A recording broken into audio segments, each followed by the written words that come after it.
వాళ్ళు ముగ్గురు చాలా మంచి స్నేహితులు. సాయంత్రం వేళ లైట్గా వర్షం పడుతూ ఉంటుంది. వాళ్ళు ముగ్గురు కూడా ఒక రెస్టారెంట్లో కూర్చుని ఏదో ఒక విషయం గురించి డిస్కస్ చేసుకుంటూ ఉంటారు. నాకేమనిపిస్తోందంటే మనం ఏదైనా కొండ ప్రాంతానికి వెళ్ళటం మంచిది. చాలా కాలం అయ్యింది కదా, మనం ఏదైనా హిల్ స్టేషన్కి వెళ్ళి. అరే పూజ, నేను కొండ ప్రాంతాల్లో తిరిగి తిరిగి విసిగిపోయాను.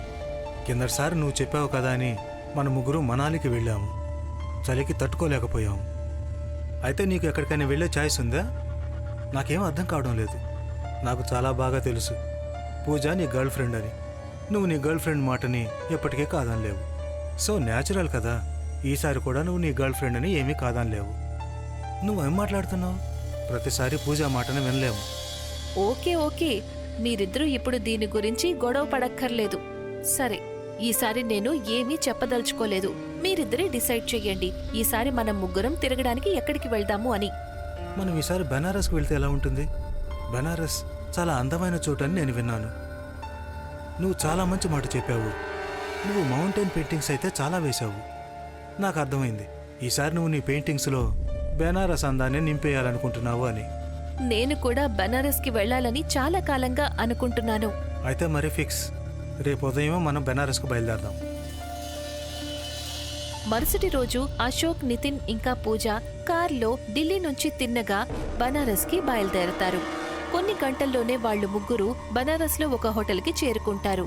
కాసేపు వాళ్ళు ముగ్గురు హోటల్లో విశ్రాంతి తీసుకున్న తర్వాత బనారస్ చూడ్డానికి బయలుదేరతారు. సాయంత్రం వేళ బనారస్ అందమైన దృశ్యాలను పూజ తన కెమెరాలో బంధిస్తూ ఉంటుంది.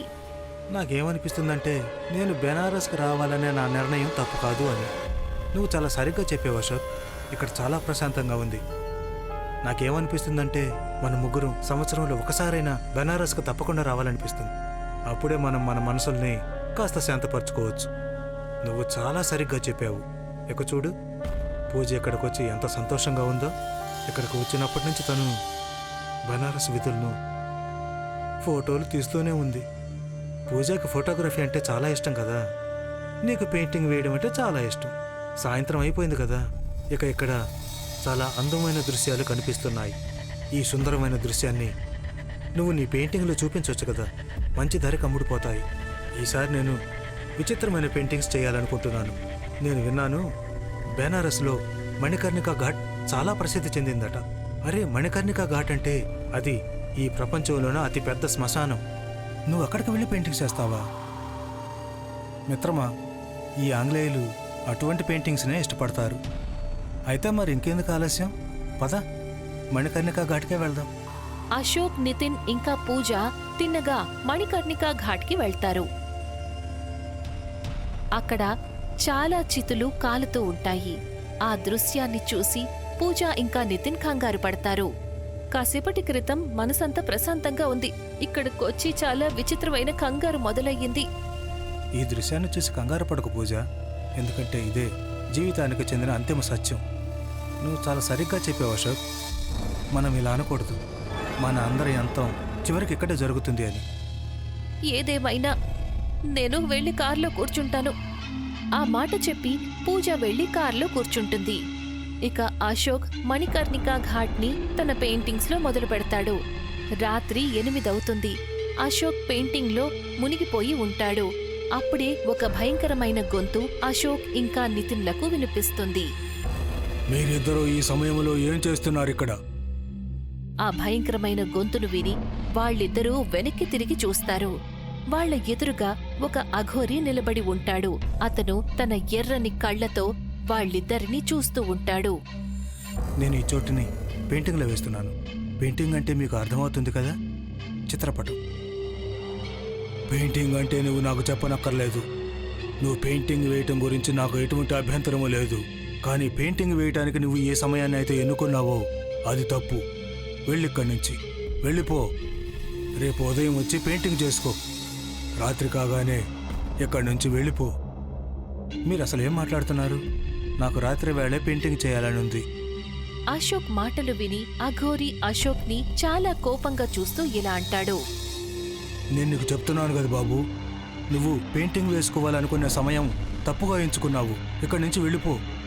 ఇక వదిలేండి బాబా, ఇంకాసేపట్లో అయిపోతుంది కదా. ఆ మాట చెప్పి నితిన్ అశోక్ వైపు చూసి ఇలా అంటాడు. త్వరగా పెయింటింగ్ని పూర్తి చెయ్యి, వెళ్ళిపోదాం. అశోక్ తొందరగా తన పెయింటింగ్ ని పూర్తి చెయ్యాలనుకుంటాడు. పెయింటింగ్ ని పూర్తి చేసిన తరువాత వాళ్ళిద్దరూ వెళ్లి కారులో కూర్చుని అక్కడ్నుంచి వెళ్లిపోతారు. హోటల్కి వెళ్లి నితిన్ అశోక్ వైపు చూస్తూ ఇలా అంటాడు. అరే అశోక్, నేను చాలా భయపడిపోయాను. నీకంటే ఎక్కువగా నేను భయపడిపోయాను. కానీ అఘోరి మాటలు నాకేమీ అర్థం కాలేదు. అసలు అతను ఏం చెప్పాలనుకున్నాడు? అరే అశోక్, అఘోరీలు రహస్యమయమైన వ్యక్తిత్వం కలిగిన వాళ్ళు. నేను విన్నాను మనం వాళ్లతో ఎక్కువ వాదించకూడదని. అందుకనే నేను మాటను దాటేసి చెప్పేశాను, కాసేపటి తర్వాత ఇక్కడి నుంచి వెళ్ళిపోతాము అని.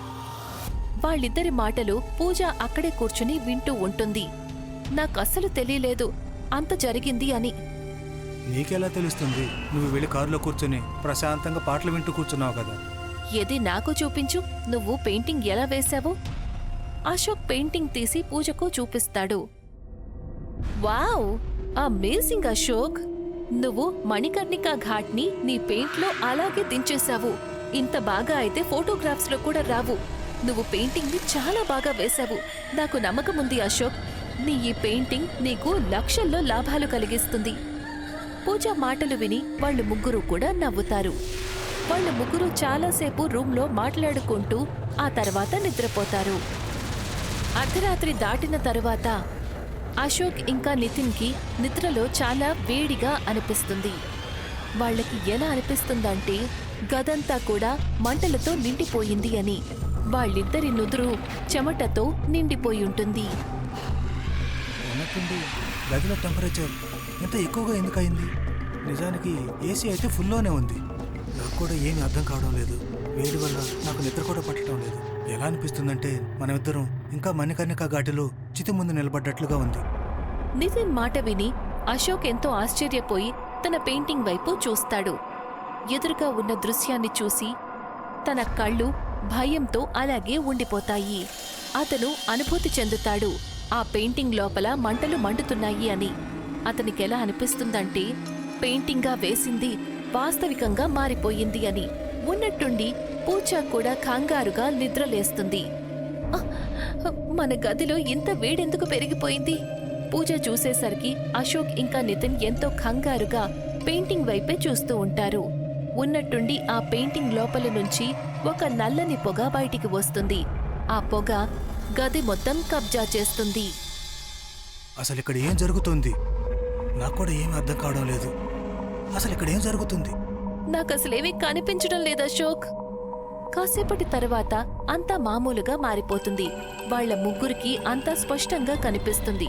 కానీ ఎదురుగా ఉన్న దృశ్యాన్ని చూసి వాళ్ళ ముగ్గురు కళ్ళు భయంతో ఆశ్చర్యంతో అలాగే ఉండిపోతాయి.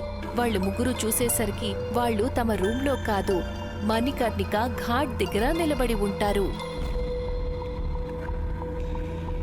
సరిగ్గా అవే చితుల ముందు ఉన్నట్టుండి కాలుతున్న చితుల్లో నుంచి ఎంతో విచిత్రంగా కనిపించే ఒక వ్యక్తి లేచి నిలబడతాడు.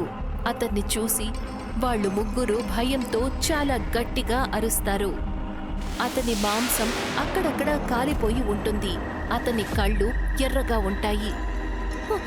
ఇదంతా ఏం జరుగుతోంది అశోక్? నా కళ్ళని నేను నమ్మలేకపోతున్నాను. నాకు కూడా అసలు ఏమీ అర్థం కావట్లేదు పూజ. అసలు ఇక్కడ ఏం జరుగుతుంది? అశోక్ ఆ మాట అంటాడో లేదో అప్పుడే ఆ భయంకరమైన వ్యక్తి పూజ చెయ్యి పట్టుకుంటాడు. పూజ నొప్పితో గట్టిగా అరుస్తుంది. పూజని వదిలేయ్, నువ్వెవరివో నాకు తెలియదు, తనను వదిలేయ్. కాని నితిన్ మాటలను ఆ భయంకరమైన వ్యక్తి ఏమాత్రం పట్టించుకోలేదు. అతను పూజని గట్టిగా లాగుతూ ఆ చితి దగ్గరికి తీసుకువెళ్తాడు. ఉన్నట్టుండి అక్కడ్నుంచి మాయమైపోతాడు. అది చూసి అశోక్ ఇంకా నితిన్ పూర్తిగా కంగారు పడతారు. ఇంతకీ అతను పూజను తీసుకుని ఎక్కడికి మాయమైపోయాడు అశోక్? నాకు ఏం అర్థం కావడం లేదు నితిన్. నాకు అసలు ఏమీ అర్థం కావడం లేదు. అసలు మనకిక్కడ ఏం జరుగుతుంది? ఇలా ఎలా సాధ్యమవుతుంది? ఒక వ్యక్తి చితిలో నుంచి వచ్చాడు. అతను పూజ చేయి పట్టుకుని తనని తీసుకుని మాయమైపోయాడు. ఒకవేళ మన అందరం కల కనడం లేదు కదా? నీకేమని పిచ్చి పట్టిందా? ఒకేలాంటి కళ ముగ్గురికి ఎలా వస్తుంది? అప్పుడే అక్కడ కాలుతున్న చితులు ఉన్నట్టుండి ఆరిపోతాయి. ఆ ప్రదేశమంతా చీకటిగా మారిపోతుంది. నితిన్ ఇంకా అశోక్ భయంతో వణికిపోవడం మొదలు పెడతారు. ఉన్నట్టుండి వాళ్ళిద్దరి చెవులకు ఆ అఘోరి మాటలు వినిపిస్తాయి. ఇక్కడ నిలబడి కంగారు పడటం వల్ల ఏమీ జరగదు, నాతో పాటు రండి. నితిన్ వణికిపోతూ జరిగిందంతా ఆ అఘోరికి చెప్తాడు. నాకేమీ చెప్పక్కర్లేదు, నాకు అంతా తెలుసు. ఒకవేళ మీరు ఆ అమ్మాయి ప్రాణాలు కాపాడాలనుకుంటే నాతో పాటు పదండి. ఆ మాట చెప్పి అఘోరి ఒక నిర్మానుష్యమైన చోటికి వెళ్లటం మొదలు పెడతాడు. నితిన్ ఇంకా అశోక్ ఆ అఘోరిని వెంబడిస్తారు. ఉన్నట్టుండి అఘోరి ఒక నిర్మానుష్యమైన ప్రదేశానికి వెళ్లి నిలబడతాడు. అక్కడ ఆ ప్రదేశమంతా చీకటిగా ఉంటుంది. పూజ గట్టిగా అరుస్తున్న శబ్దం ఒక ఇంట్లో నుంచి బయటికి వినిపిస్తుంది. ఆ కాపాడండి! ఇది పూజా గొంతులా ఉంది. అవును, కానీ పూజ ఎక్కడికి ఎలా వచ్చింది? మీరిద్దరూ మాట్లాడడం మానండి. ఇక నాకు ఒక విషయం చెప్పండి, మీ ఇద్దరిలో ఆ అమ్మాయిని ఎవరు ప్రేమిస్తున్నారు? నేను ప్రేమిస్తున్నాను తన్ని. అయితే వెళ్ళు, నువ్వు వెంటనే ఆ చీకటిగా ఉన్న రూములోకి ప్రవేశించు. గుర్తుపెట్టుకో, నీ ఎదురుగా ఒక భయంకరమైన దృశ్యం కనిపిస్తుంది, కానీ నువ్వు దానిని అసలు గమనించకూడదు. తిన్నగా నీ ప్రియురాలి చేయి పట్టుకొని అక్కడి నుంచి బయటకు లాక్కొని రావాలి. పొరపాటును కూడా వెనక్కి తిరిగి చూసే ప్రయత్నం చేయొద్దు, లేకపోతే నువ్వు ఆ అంధకారం నుండి ఎప్పటికీ బయటకు రాలేవు.